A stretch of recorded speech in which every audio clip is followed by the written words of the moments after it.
البلاغہ سے سیدنا مولا علی رضی اللہ تعالی عنہ وعلیہ السلام کا پہلا خطبہ، ریفرنس نمبر 1، حجت الاسلام مفتی جعفر حسین صاحب کا ترجمہ، ورڈ بائی ورڈ میں اس میں سے پڑھوں گا۔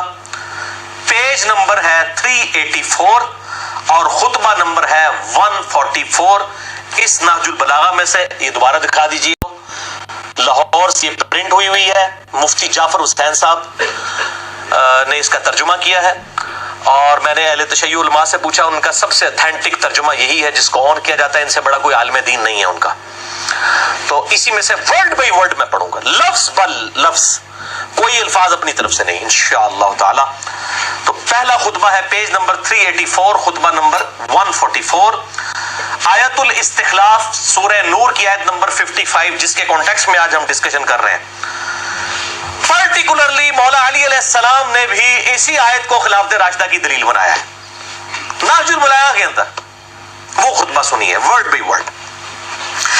اس خطبے کی ہیڈنگ ہے وَقَدْ اسْتَشَارَهُ عمر بن الخطاب فی الشخوص للقتال الفرس بنفسه، کہ جب مشورہ مانگا مولا علی علیہ السلام سے مولا عمر علیہ السلام نے کہ وہ بنفس نفیس فارس کی جنگ قادسیہ میں شرکت کرنا چاہتے ہیں۔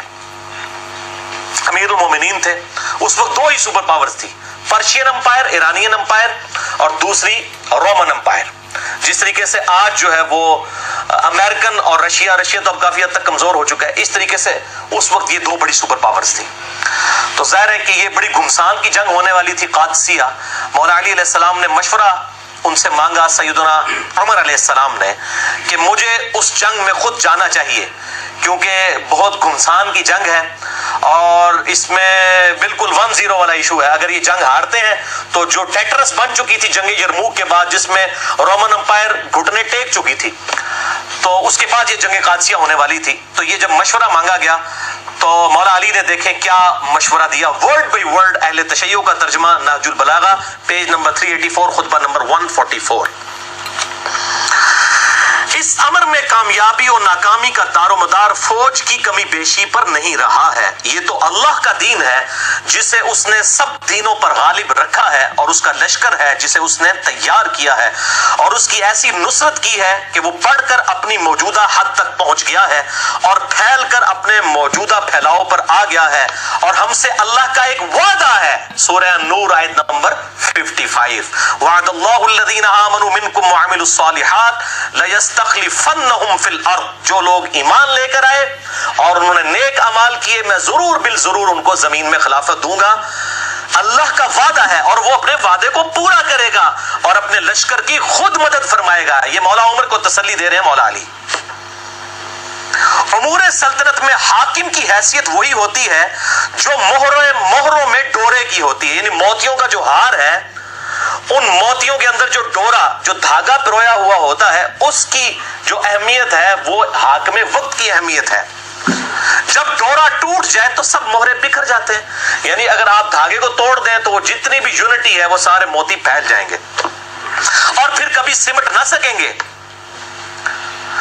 آج عرب والے اگرچہ گنتی میں کم ہیں مگر اسلام کی وجہ سے بہت ہیں، اور اتحاد باہمی کے سبب فتح و غلبہ پانے والے ہیں، یعنی اتحاد۔ اور میں اس جگہ میں پڑھ لوں تو سنی شیعہ بھی اتحاد کرے نا کافروں کے مقابلے پہ۔ یہ مولا علی کے خطبات جو ہیں، آپ اپنے مقام پر کھونٹی کی طرح جمے رہیں، یعنی آپ کو پتہ نا کھونٹی ہوتی ہے نا، اس کے ساتھ سارے معاملات چلتے ہیں، اس کے ساتھ ہی چیزوں کو باندھا جاتا ہے، مضبوطی باندھی ہوئی چیز کی اسی کھونٹی کے اوپر ڈیپینڈ کرتی ہے۔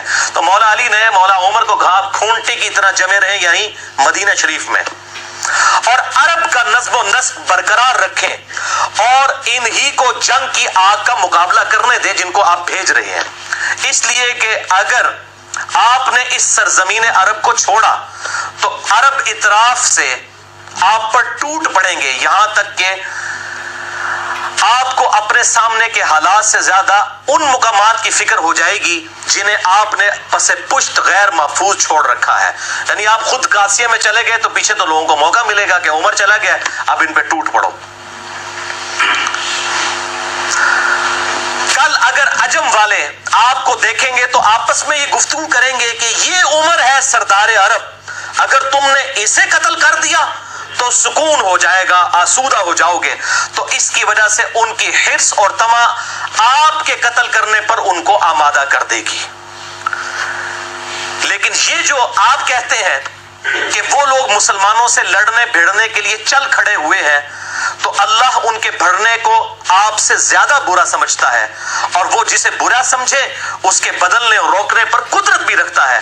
اور ان کی تعداد کے متعلق جو آپ کہتے ہیں کہ بہت زیادہ ہے، تو ہم سابق میں بھی کثرت کے بلبوتے پر نہیں لڑا کرتے تھے، بلکہ اللہ کی تائید اور نصرت کے سہارے پر لڑا کرتے تھے. یہ مولا عمر کو مولا علی تسلیاں دے رہے ہیں. اور پھر مشورہ مان لیا گیا اور سعد ابن ابی وقاص رضی اللہ تعالی عنہ علیہ السلام کو بھیجا گیا امیر بنا کر. 4 دن تک جنگ ہوئی. 8,500 مسلمانوں کی قربانیوں کے ساتھ اللہ تعالیٰ نے جنگ قادسیہ میں مسلمانوں کو فتح دی اور پرشین امپائر ہمیشہ کے لیے ختم ہو گئی الحمدللہ. اور آپ حیران ہوں گے کہ پرشیا کے لوگوں کے پاس ہاتھی تھے جو وہ لے کے آئے، اور مسلمان عرب کے گھوڑے اس ہاتھی کو دیکھ کے ہی بھاگ جاتے تھے، اور مسلمان اس جواں مردی سے لڑے کہ انہوں نے اپنے گھوڑے واپس بھیج کے پیدل جا کے ہاتھیوں کو نیچے گرایا. اتنی جواں مردی کے ساتھ بنو تمیم کے لوگ لڑے الحمدللہ. اور یہ سیم واقعات اہل سنت کی تمام تاریخی کتابوں میں ملتا ہے. اور میں اس میں مشورہ دوں گا آپ کو. پھر لوگوں کو برا لگتا ہے کہ قطر والوں نے ایک فلم سیریز بنائی ہے عمر سیریز کے نام سے، عربی کے اندر 30 سال پر سیدنا عمر فاروق رضی اللہ تعالیٰ عنہ علیہ السلام کی پوری بایوگرافی آپ صلی اللہ علیہ وسلم کے اعلان نبوت سے 6 سال پہلے سے شروع کر کے کی شہادت تک آپ کو سینٹرڈ کرتے ہوئے بیسیکلی کرتی ہے. انگلش سب ٹائٹل کے ساتھ، فرینچ کے ساتھ آ چکا ہے، لیکن اردو میں نہیں آیا. ابھی ہم نے کوشش کی ہے. میں نے ایک بھائی کو، انہوں نے اپنا نام بھی ظاہر کرنے سے منع کیا ہے، وہ کہتے ہیں میں چھپ کے کام کرنا چاہتا ہوں. ان سے میں نے یہ سارا ترجمہ میں نے خود کیا. بہرحال ایک کلپ ہم نے چڑھایا الحمدللہ، وہ چند گھنٹوں کے اندر ہزاروں لوگوں تک، شاید لاکھوں تک پہنچ چکا ہو واٹس ایپ کے ذریعے الحمدللہ. اردو سب ٹائٹل کے ساتھ ایک کلپ سیدنا عمر کا ایک بڑا زندگی کا بہترین واقعہ، وہ ہماری جو فیس بک ہے اس کے اوپر اپلوڈ ہے. انجینئر محمد علی مرزا. یوٹیوب پہ چونکہ اجازت نہیں، اس کے کاپی رائٹس ہیں، ہم کوشش کر رہے ہیں ہمیں اجازت مل جائے تو ہم اس طرح کے جو کریٹیکل کلپس ہیں وہ انشاءاللہ تھوڑے تھوڑے کر کے اردو سب ٹائٹل کے ساتھ بہترین آسان فہم اردو ترجمے کے ساتھ اپلوڈ کریں گے. اس کی آج تازہ مثال آ چکی ہے. اور یہ عمر سیریز کے اوپر جو یہ مولوی خطبے دیتے پھر رہے ہیں نا اس کے خلاف، ان کو یہ اندازہ نہیں ہے کہ عمر سیریز کا کنسلٹنٹ وہ بندے ہیں کہ یہ سارے دنیا کے مولوی ایک پلڑے میں رکھے جائیں نا علمی اعتبار سے، اور وہ 2 بندے ایک طرف ہیں. مفتی اعظم قطر یوسف القرضاوی، جن کی عمر تقریباً 90 سال ہو چکی ہے. دنیا میں اس سے بڑا کوئی اہل سنت کا عالم دین نہیں ہے. وہ کنسلٹنٹ ہیں اس کے، جن کی وہ کتاب ہے اسلام میں حلال و حرام، جو عرب کے ملکوں میں بھی پڑھائی جاتی ہے جدید مسائل کے اوپر. یہ ڈاکٹر ذاکر نائک اور باقی جتنے لوگ ہیں، یہ جتنی بھی باتیں بیان کر رہے ہوتے ہیں یہ ان کی تحقیق ہے. یوسف القرضاوی. اور دوسرے ڈاکٹر علی سلابی ہیں جو دنیا میں سب سے بڑے ہسٹورین ہیں، جنہوں نے سیدنا ابوبکر، عمر، عثمان و علی رضی اللہ عنہم اجمعین وعلیہم السلام کی سیرت پہ اتنی موٹی عربی میں کتابیں لکھی ہیں، اور وہ کتابیں جو ہے وہ شائع بھی ہو رہی ہیں اردو ترجمے کے ساتھ. ڈاکٹر علی سلابی. تو یہ 2 بڑے بڑے لوگ ہیں جنہوں نے عمر سیریز کے اوپر کنسلٹینسی دی ہے، اور الحمدللہ یہ ریکارڈنگ ہوئی، اور اس کا ٹیسٹ ہی عربی میں ہونے کی وجہ سے ہے. نہج البلاغہ سے مولا علی علیہ السلام کا دوسرا خطبہ، ریفرنس نمبر 2، حجت الاسلام مفتی جعفر حسین صاحب کا اردو ترجمہ، پیج نمبر 368، خطبہ نمبر 132. جنگ یرموک جو قادسیہ سے پہلے رومن امپائر کے خلاف فیصلہ کن جنگ تھی، اس میں بھی سیدنا عمر نے کہا کہ میں خود جا کے مسلمانوں کو لیڈ کرتا ہوں تاکہ مورائل بلند ہو مسلمانوں کا. تو اس حوالے سے بھی مولا علی سے مشورہ مانگا گیا، اور اس خطبے کی ہیڈنگ کیا ہے؟ وقد شاورہ عمر بن الخطاب فی الخروج الی غزو الروم بنفسہ. جب مولا علی علیہ السلام سے مولا عمر نے مشورہ مانگا کہ وہ خود جا کر روم کا غزوہ لڑنا چاہتے ہیں. یہ غزوہ کو جو کہا گیا نا جس میں حضور شریک ہوں صلی اللہ علیہ وآلہ وسلم، وہ غزوہ ہوتا ہے. دوسرا جو ہے وہ سریہ ہوتا ہے. یہ بالکل جھوٹ ہے، محدثین اس فرق کو نہیں مانتے. غزوہ کا لفظ کسی لیے بھی استعمال ہو سکتا ہے. مسئلہ نمبر 127B امام محمد مہدی والے لیکچر کے اندر میں نے اس کے اوپر ڈیٹیل سے گفتگو کی ہے، غزوہ ہند والی حدیث کے اوپر۔ وہ کہتے ہیں نہیں غزوہ اس لیے کہ نبی صلی اللہ علیہ وسلم خود آ جائیں گے، نعوذ باللہ۔ غزوہ ہی اب غزوہ روم کا لفظ یہاں پہ موجود ہے، حالانکہ اس میں تو نہیں موجود تھے۔ تو جب مشورہ مانگا گیا جنگ یرموک پہ جانے کے لیے، تو اب مولا علی کیا کہتے ہیں ورڈ بائی ورڈ، اللہ نے دین والوں کی حدوں کو تقویت پہنچانے اور ان کو ان کی غیر محفوظ جگہوں کو دشمن کی نظر سے بچانے کا ذمہ لے رکھا ہے۔ وہی خدا اب بھی زندہ و غیر فانی ہے کہ جس نے اس وقت ان کی تائید و نصرت کی تھی جبکہ وہ مسلمان تھوڑے تھے، غزوہ بدر میں تھوڑے سے تھے کہ دشمن ان سے انتقام نہیں لے سکتے تھے، کہ وہ اپنے دشمن سے انتقام نہیں لے سکتے تھے۔ اللہ نے اس وقت بھی مسلمانوں کی مدد کی اور ان کی حفاظت کی جب وہ اتنے کم تھے کہ اپنے کو محفوظ نہیں رکھ سکتے تھے۔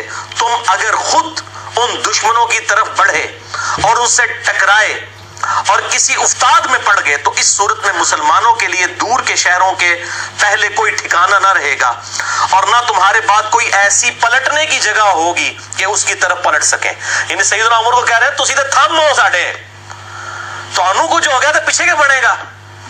اگر وہاں پہ مسلمان شکست کھاتے ہیں تو آپ کی طرف تو آ سکتے ہیں، آپ پھر نئی قوت بھیج سکتے ہیں۔ اگر کسی افتاد میں پڑ گئے تو اس صورت میں مسلمانوں کے لیے دوسرے شہروں کے پہلے کوئی ٹھکانہ نہ رہے گا اور نہ تمہارے بعد کوئی ایسی پلٹنے کی جگہ ہوگی کہ اس کی طرف پلٹ کر آ سکیں۔ تم ان کی طرف اپنی بجائے کوئی تجربہ کار آدمی بھیجو اور اس کے ساتھ اچھی کارکردگی دکھانے والے، خیر خواہی کرنے والے لوگ بھیج دو۔ اگر اللہ نے غلبہ دے دیا تو تم یہی چاہتے ہو، اگر دوسری صورت یعنی شکست ہوئی تو تم لوگوں کے لیے ایک مددگار اور مسلمانوں کے لیے پلٹنے کا مقام ہوگے۔ دیکھو کیا تعریفی کلمات ہیں مولا عمر کے لیے، مولا علی کے، کہ آپ مسلمانوں کے لیے وہ پناہ گاہ ہوں گے کہ اگر شکست ہو بھی گئی یرموک میں تو مسلمان آپ کی طرف پلٹیں گے، آپ جب زندہ و سلامت ہوں گے پھر مورال بلند ہو جائے گا۔ اور اللہ تعالیٰ نے یہ نوبت ہی نہیں آنے دی۔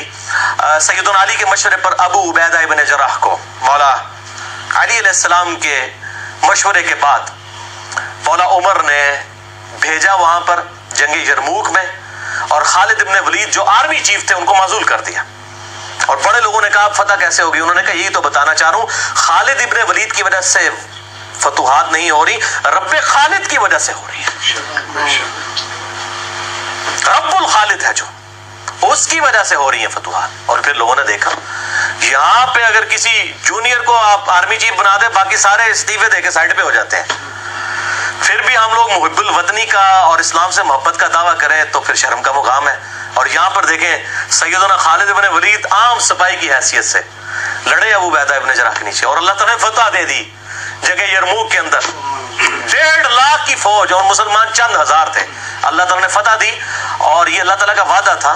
اور الحمدللہ ابو عبیدہ ابن جراح رضی اللہ تعالیٰ عنہ علیہ السلام کے ہاتھوں پر یہ فتح قیامت تک کے لیے مسلمانوں کی دعاؤں کا ذریعہ ہے ان کے لیے کہ اللہ تعالیٰ ان کو جزائے خیر اس حوالے سے عطا فرمائے، آمین ثم آمین۔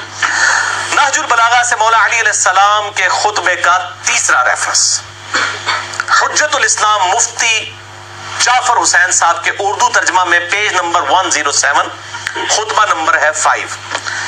یہ بڑی کڑوی باتیں ہیں، بڑے حوصلے سے سننی ہے۔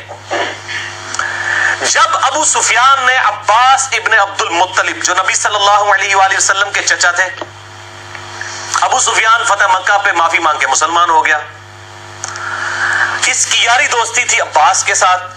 جب مسلمانوں نے سیدنا ابو بکر صدیق کی بیعت کر لی، مولا علی نے اس وقت تک نہیں کی تھی، 6 مہینے بعد کی، یہ پوری ڈیٹیل طرف 3 گھنٹے کا لیکچر ہے، مسئلہ نمبر 55B میرا اہل سنت پاک.com پہ، وصی رسول کون ہے اور حدیث قرطاس کا تحقیقی جائزہ، جسے شوق ہو تو وہ دیکھ سکتا ہے۔ اب اس نے موقع غنیمت جانا تو اس نے عباس بن عبد المطلب کو لیا اور مولا علی کے پاس آیا کہ یہ کیا نچلے درجے کا ابو بکر، بنو تیم جو سب سے نچلا قبیلہ ہے قریش کا، اصل قبیلے تو بنو ہاشم اور بنو امیہ ہیں، ٹھیک ہے، اور یہ کمزور درجے کا نچلے درجے کے قبیلے کے لوگ ہیں جن کی بیعت ابو بکر کی لوگوں نے کر لی ہے، تو علی تم ہاتھ بڑھاؤ، ہم تمہارے ہاتھ پہ بیعت کرتے ہیں۔ بولے اعوذ باللہ تعالی، اندازہ لگائے۔ تو مولا علی نے کہا تو جب مسلمان ہوا تب بھی اسلام کا دشمن، اور جب تو کافر تھا اس وقت بھی اسلام کا دشمن ہی تھا، خوب خوب ڈانٹا. اور یہ ہمارے اہل سنت کے یہاں کئی روایتیں ہیں. تاریخ طبری ہے جو تاریخ الامم والملوک، امام طبری اہل سنت کے، ایک ہے اہل تشیع کے، اہل سنت کے امام طبری. انہوں نے بھی یہ سارے ان کے جو ڈسکشن جو مولا علی کے ساتھ ہوئی وہ نقل کی ہے، اور آپ اردو میں ترجمہ شائع ہو چکا ہے فیصل اکیڈمی لاہور والوں کا 2004 میں، صفحہ نمبر 424 اور جلد نمبر 2 میں یہ سیم خطبہ موجود ہے جو میں نہج البلاغہ سے ورڈ بائی ورڈ مولا علی علیہ السلام نے جو جھڑکا ابو سفیان کو. یہ کہنے لگا میں پیادوں اور سواروں سے بھر دوں گا اس پورے مدینے کو تیری حمایت کے اندر، ابو بکر کو ہٹاؤ. تو مولا علی نے کہا کہ ہاں انہی پیادوں اور سواروں کے ساتھ بھرے گا نا جو تو خندق میں اور احد میں رسول اللہ کے مقابلے پر لے کے آیا تھا جن لوگوں کو، آج ابو بکر کے مقابلے پر میری حمایت کے اندر ان لوگوں کو لے کے آئے گا. اسی لیے میں کہتا ہوں یہ لوگ مطلب ادھر بھی اسلام کے ساتھ دشمنی، یہاں پہ بھی ظاہر ہے کہ کمزور درجے والے لوگ تھے. نبی علیہ السلام کی ان کو صحبت اتنی نہیں ملی، ہم ان کو صحابی مانتے ہیں رضی اللہ تعالیٰ عنہ کہتے ہیں، لیکن ان کو صحبت نہیں ملی تو ظاہر ہے وہ کمزوریاں پھر نظر بھی آ رہی ہیں. اب یہ وہ آپ ورڈ بائی ورڈ خطبہ سنیں مولا علی نے کیا ڈانٹا ہے، اور اس میں کئی ایک ٹروتھ ایکسپوز کی ہے مولا علی نے. اے لوگو، فتنہ و فساد کی موجوں کو نجات کی کشتیوں سے چیر کر اپنے کو نکال لو، تفرقہ اور انتشار کی راہوں سے اپنا رخ موڑ لو. نہ انتشار پیدا کرو، جب بیعت ہو گئی ہے ٹھیک ہے. اللہ اکبر. فخر و مباحات کے تاج اتار ڈالو. وہ اتنا فخر کرتا تھا جی، بنو تمیم، ایک بنو تمیم ہے ایک بنو تمیم ہے جس میں سے سیدنا ابو بکر تھے. وہ کہتے ہیں یہ بنو عدی بھی بالکل نچلے درجے کا تھا جس سے حضرت عمر بنے ہیں. یہ قبائلی سسٹم میں اس وقت دو ہی تھے، ایک بنو امیہ اور دوسرے بنو ہاشم. ایک کے پاس جو ہے حکومت تھی اسلام سے پہلے، دوسروں کے پاس جو ہے وہ بنو ہاشم کے پاس جو ہے وہ خانہ کعبہ کی تولیت تھی. جس طرح آج بھی سعودیہ کے اندر آل سعود ہیں ان کے پاس حکومت ہے، اور آل شیخ جو ہے انہوں نے مسلح سنبھالے ہوئے ہیں. یہی معاملہ اس وقت بھی تھا. تو اب وہ کہہ رہے ہیں کہ جی یہ کمزور درجے کے قبیلوں کے لوگ، ان کو آپ خلیفہ چن رہے ہیں. آپ دیکھیں کیا کہہ رہے ہیں، فخر و مباحات کے تاج اتار ڈالو. صحیح طریقہ عمل اختیار کرنے میں کامیاب وہ ہے جو اٹھے تو پر اور بال کے ساتھ اٹھے، اور نہیں تو اقتدار کی کرسی دوسروں کے لیے چھوڑ دے. وہ کہہ رہے ہیں جب لوگوں نے اتفاق کر لیا ابو بکر کے اوپر، پھر اس معاملے میں معاملے کو بگاڑنے کی ضرورت نہیں ہے، بلکہ اقتدار کی کرسی ان کے لیے چھوڑ دی جائے. ذرا نبی صلی اللہ علیہ وسلم بادشاہ نہیں تھے، اللہ کے خلیفہ تھے دنیا پہ. آپ یہ ملوکیت کر ہی نہیں سکتے تھے کہ مولا علی کو اپنے بعد خلافت دے کر جاتے. اگرچہ مولا علی حقدار بھی تھے، کسی بھی درجے میں کسی صحابی سے کم نہیں تھے بلکہ بڑھ کر ہی تھے، لیکن آپ صلی اللہ علیہ وآلہ وسلم یہ ملوکیت نہیں کر سکتے تھے، اور سیدنا علی کو بھی یہ پتا تھا. مسئلہ نمبر 55B، وصی رسول کون ہے صلی اللہ علیہ وآلہ وسلم اور حدیث قرطاس کا تحقیقی جائزہ، اس میں میں نے ڈیٹیل سے ہی بات کی ہے. اب یہاں پر دیکھیں وہ کہتے ہیں، اور اس طرح خلق خدا کو بد امنی سے راحت میں رکھو. اس وقت طلب خلافت کے لیے کھڑا ہونا ایک گدلا پانی اور ایسا لقمہ ہے جو کھانے والے کے گلے میں پھنس کر رہے گا. پھلوں کو ان کے پکنے سے پہلے چننے والا ایسا ہی ہے جیسے دوسروں کی زمین میں کاشت کرنے والا. وہ کہتے ہیں جب پھل کچا ہو تو اس کو تو نہیں اتارنا چاہیے، یعنی میں بھی پھل ہوں، میرا پکنے کا وقت آئے گا جب جمل صفین اور نہروان لڑنی ہوگی. وہ میرے نبی نے میری ڈیوٹی لگائی ہے، وہ ظاہر ہے چوتھے خلیفہ نہیں لڑنی تھی آگے، تو کچے پھل کو مت توڑو. اب وہ ان کو یہ باتیں پتہ تھی، وہ آگے بات یہ کریں گے بھی. اگر بولتا ہوں تو لوگ کہتے ہیں یہ دنیاوی سلطنت میں اٹھ کھڑے ہوئے ہیں، اور اگر میں چپ رہتا ہوں تو لوگ کہتے ہیں موت کے ڈر سے چپ کر گیا. افسوس اب اس بات پر کہ جب میں ہر طرح کے نشیب و فراز دیکھ چکا ہوں. وہ کہتے ہیں میں نے تو ہر جگہ اسلام کے لیے قربانیاں دی، میں تقیہ کس طرح کر سکتا ہوں، میں اللہ کا شعر ہوں. یہ کہتے ہیں خالد ابن ولید نے وہ جکڑ کے رسیوں میں، جھوٹی روایت، وہ 1 کروڑ خالد ابن ولید مولا علی کا مقابلہ نہیں کر سکتے. وہ کہتے ہیں میں نے تو اسلام کے بڑے یہ ادوار دیکھے ہیں، جب کوئی بھی آگے نہیں جاتا تھا، خیبر کے اندر، خندق کے اندر ابن عبد الود آ گیا، خیبر میں مرحب آ گیا، تو میں نے تو یہ سارے معاملات خود دیکھے ہوئے ہیں، میں موت سے نہیں ڈرنے والا. صحیح مسلم میں آتا نا، میرا نام میری ماں نے حیدر رکھا ہے، شیر ہوں میں. وہ کہتے ہیں میں تو سارے نشیب و فراز دیکھ چکا ہوں. اللہ کی قسم ابو طالب کا بیٹا موت سے اتنا مانوس ہے کہ بچہ اپنی ماں کی چھاتی سے اتنا مانوس نہیں ہوتا. ماں کی چھاتی سے جو دودھ کے لیے اتنا بچہ دبتا ہے، اتنا میں موت کا مشتاق ہوں. ظاہر ہے جی جن کے لیے آخرت کی زندگی سب کچھ ہو تو دنیا لائبلٹی ہے، آخرت تو ایسٹ ہے ان کے لیے. البتہ ایک علم پوشیدہ ہے میرے سینوں کی تہوں میں لپٹا ہوا، اگر اسے ظاہر کر دوں تو تم اسی طرح پیچ و تاب کھانے لگو جس طرح گہرے کنویں میں رسیاں لرزتی اور تھر تھراتی ہیں. یعنی میرے پاس ایک علم ہے. وہ علم کیا ہے کہ کچے پھل کو نہیں توڑنا. میرے پکنے کی باری ابھی نہیں آئی ہے، وہ آئے گی جب جمل، صفین اور نہروان لڑنی ہوگی. اور وہ سینے میں چھپا ہوا علم کیا نبی صلی اللہ علیہ وسلم نے دیا. یہ میں نے 72 احادیث والے پمفلٹ میں اس کو واقعہ کربلا کا حقیقی پس منظر 72 صحیح الاسناد احادیث کی روشنی میں اس کے اندر اس کو بریف کیا ہے. حدیث میں بتا دیتا ہوں. سنن نسائی الکبریٰ میں انٹرنیشنل نمبر کے مطابق 8457 ہے. مسند احمد میں 11790 ہے. نبی علیہ السلام اپنی ایک زوجہ کے گھر سے باہر نکلے، آپ کا جوتا ٹوٹ گیا، آپ نے جوتا گھانٹنے کے لیے مولا علی کو دیا، وہ جوتا گھانٹنا شروع ہو گیا. آپ صلی اللہ علیہ وسلم تھوڑے آگے جا کر کھڑے ہو گئے. آپ صلی اللہ علیہ وآلہ وسلم نے فرمایا علی کا انتظار کرتے ہیں. پھر آپ نے فرمایا کہ اللہ تعالیٰ نے مجھے نبی بنا کر مبعوث کیا تو ایز اے لاسٹ ریزارٹ مجھے کافروں کے خلاف تلوار اٹھانی پڑی قرآن حکیم کی خاطر، اس کو منوانے کی خاطر، ایز اے لاسٹ ریزارٹ. لیکن تم میں ایک خوش نصیب ایسا بھی ہے کہ جسے اسی طریقے سے جس طریقے سے میں نے قرآن حکیم کی تعبیر کی خاطر تلوار اٹھائی، وہ قرآن کی تعویل کی خاطر مسلمانوں کے خلاف تلوار اٹھائے گا. سیدنا ابو بکر نے کہا یا رسول اللہ، انا یا رسول اللہ، کیا میں ہوں؟ فرمایا لا. حالانکہ آپ لا کے الفاظ نہیں استعمال کرتے تھے. سیدنا عمر نے کہا یا رسول اللہ وہ خوش نصیب میں ہوں؟ فرمایا نہیں، بلکہ وہ خوش نصیب وہ ہے جو میری جوتیاں گانٹ رہا ہے. صحابہ دوڑے مولا علی کی طرف اور کہا کہ آپ کو مبارک ہو، آپ کے لیے اتنی بڑی خوشخبری ہے کہ آن دا بہاف آف پروفٹ آپ مسلمانوں کے خلاف تلوار اٹھائیں گے جس طرح کہ نبی صلی اللہ علیہ وسلم نے کافروں کے خلاف. تو مولا علی مسکرا پڑے. صحابہ کہتے ہیں ہم سمجھ گئے کہ مولا علی کو اس بات کا پتہ ہے، حضور نے بتایا ہوا ہے ان کو پہلے ہی کہ آن دا بہاف آف پروفٹ انہوں نے جنگ جمل، صفین اور نہروان لڑنی ہے. کسی سعودی عرب کے تنخواہ دار مولوی کے سرٹیفکیٹ کی ضرورت نہیں ہے، نہ کسی ایران کے تنخواہ دار مولوی کے سرٹیفکیٹ کی ضرورت ہے. الحمدللہ بخاری اور مسلم میں درجنوں احادیث میں نے اس ریسرچ پیپر میں لکھی ہیں جنگ جمل، نہروان اور صفین کے اوپر مولا علی کے لیے گارنٹی حق میں ہونے کی نبی صلی اللہ علیہ وآلہ وسلم نے دی ہے. الحمدللہ.